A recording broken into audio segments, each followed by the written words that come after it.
दसम कक्षा के प्यारे बच्चों,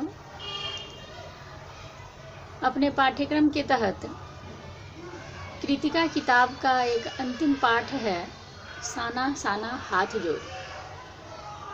उस पाठ का ही आज हम लोग पठन पाठन करेंगे इस वीडियो के माध्यम से।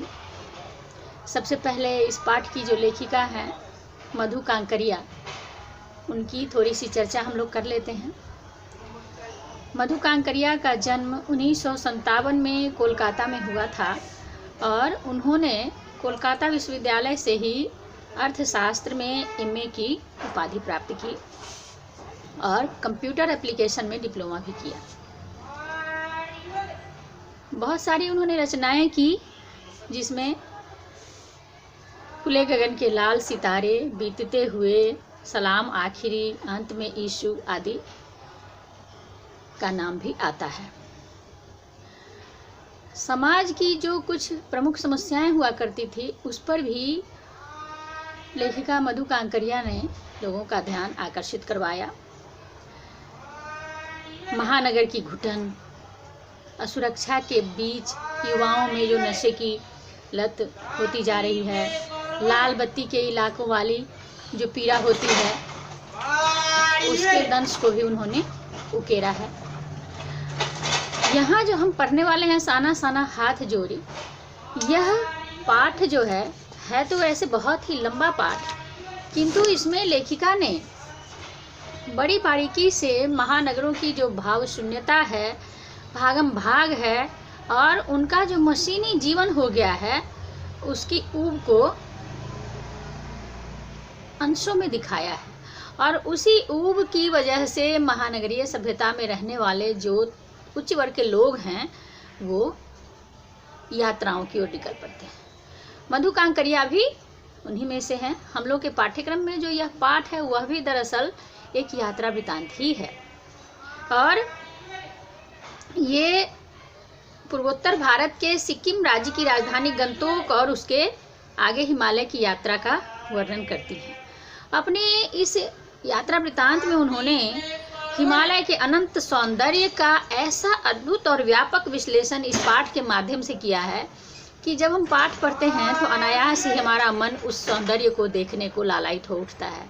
इच्छा होती है कि काश हम भी उस अतुल सौंदर्य को निहार सकें।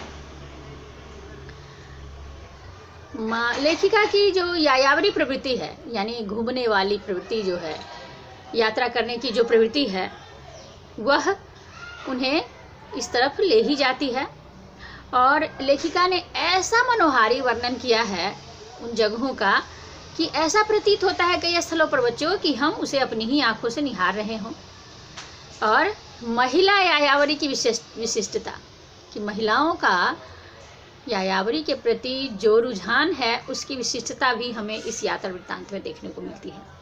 लेखिका हिमालय के सौंदर्य पर मुग्ध ही नहीं होती, जो वहाँ के निवासी हैं उनके मेहनत, अभाव और गरीबी को भी रेखांकित करती हैं।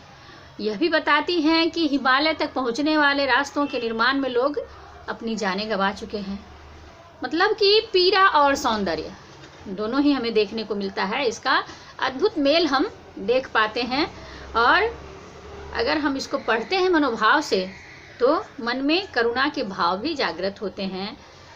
सृष्टि में जो समग्रता, व्यापकता फैली हुई है उसका भी हमें एहसास होता है और यात्रा की वजह से जो हमारा मनोरंजन होता है, ज्ञानवर्धन होता है, अज्ञात स्थलों के बारे में जानकारी मिलती है और उनकी संस्कृतियों से जो हम अवगत होते हैं, यह भी हमें देखने को मिलता है कि कैसे वहाँ के लोग हैं, वहाँ की सभ्यता संस्कृति है, वहाँ की क्या व्यापकता है, वहाँ के का रहन सहन क्या है, इस तरह से।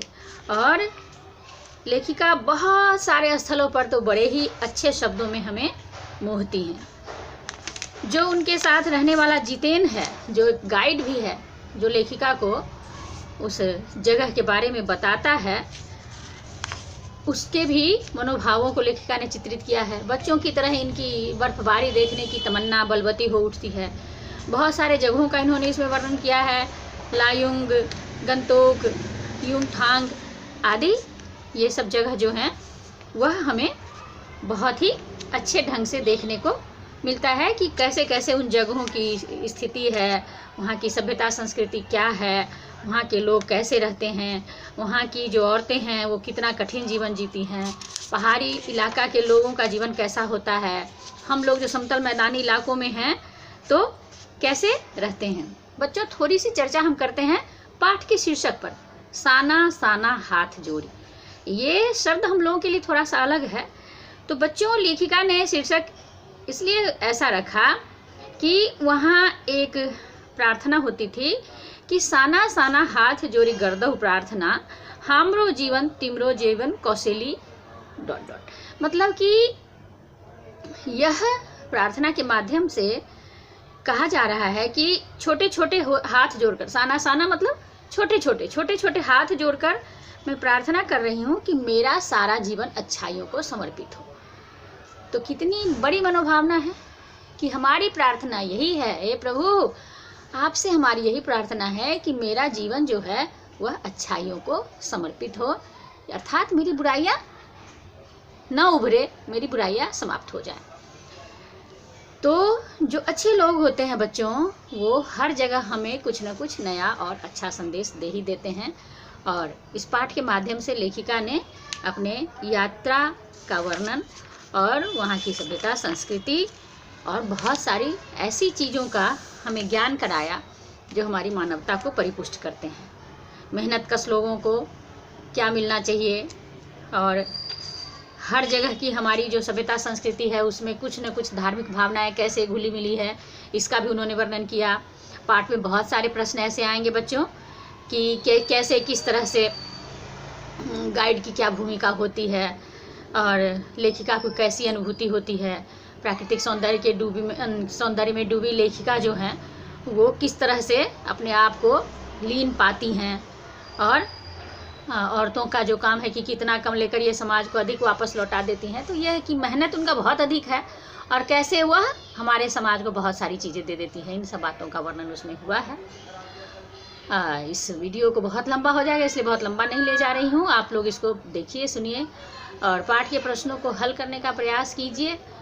कठिनाई के लिए तो मैं हूँ, मेरे निजी नंबर पे आप डाल सकते हैं प्रश्नों के समाधान के लिए, मैं उनका समाधान आपको भेज दिया करूँगी। आज के लिए इतना ही, धन्यवाद।